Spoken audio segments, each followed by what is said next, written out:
Hello and welcome to another video on my channel. My name is Manu and in this video we will discuss about a few basics of gouache painting. So I use the jelly gouache from Himi for my gouache paintings and I love this palette. It's although a little bit on the expensive end, but in general every good gouache paint set that I've seen was on the expensive end and I really liked how it looked, so which is why I invested in it.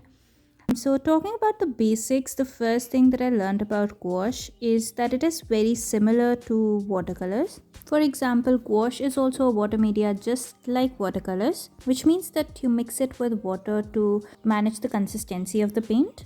When we compare the two, gouache paint is considered to be more opaque, which is why it gives you the freedom of applying light colors even on top of dark colors without the fear of transparency and the darker color overshadowing the lighter color.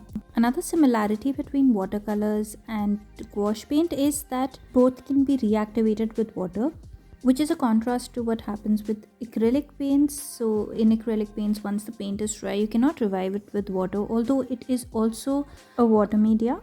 Gouache paint is actually considered to be a hybrid between acrylic and watercolors. But apart from being a hybrid, it also has a number of qualities of its own. For example, that the gouache paint has a very different finish from water as well as acrylic paint, where on one hand watercolor dries to a very matte finish and acrylic dries to a little bit of a shiny finish. Gouache dries to a very velvety matte finish. One very tricky part about gouache paint is that it dries to a different value. The light colors, they dry a little darker, and the dark colors, they dry a little lighter. So while you're painting, it becomes a little difficult to understand the values. Now moving on to a few very basic techniques that I apply while using gouache paint. First point would be to start with diluted paint and build the opacity as you go. For instance, in the first few clips, I made an underpainting with very diluted yellow paint because that was the base of my painting.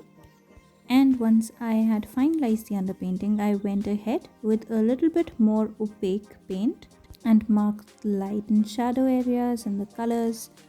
And once I'm happy with that, I will again decrease the opacity of the paint by adding less and less water to mark the details. Now, because I like to go in with layers and layers of paint and water, I prefer using sheets over 300 grams for painting or using watercolor paper or mixed media paper because those work out best for gouache painting for me.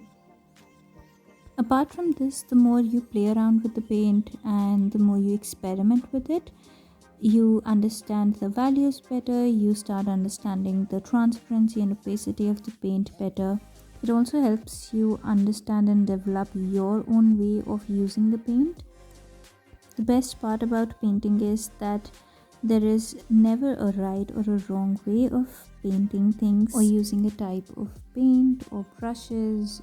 You can always play around and find your way around and do things differently, make something unique, and keep learning as you go and as you paint. I picked up this reference from Pinterest. It was done by another artist in gouache, and Pinterest is my go-to application for whenever I am looking for references for painting. And I feel like it is really helpful to learn from references, and Pinterest has so many talented artists out there who post so much of their work, and other people who are inspired from those artists and post their work, and you find a good number of references there to try from and to look at and paint and try different things.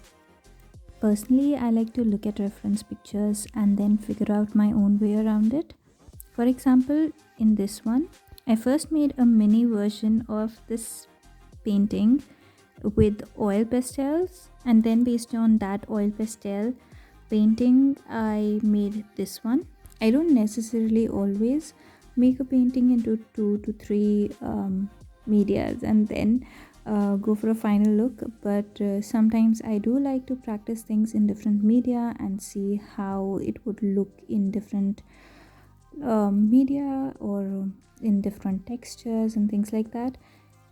I do this just to play around and understand more about the types of paints and textures and how would it look like in a certain way or in a certain light. Although I'm still trying to study and learn more about lights and shadows and color palettes and things like that.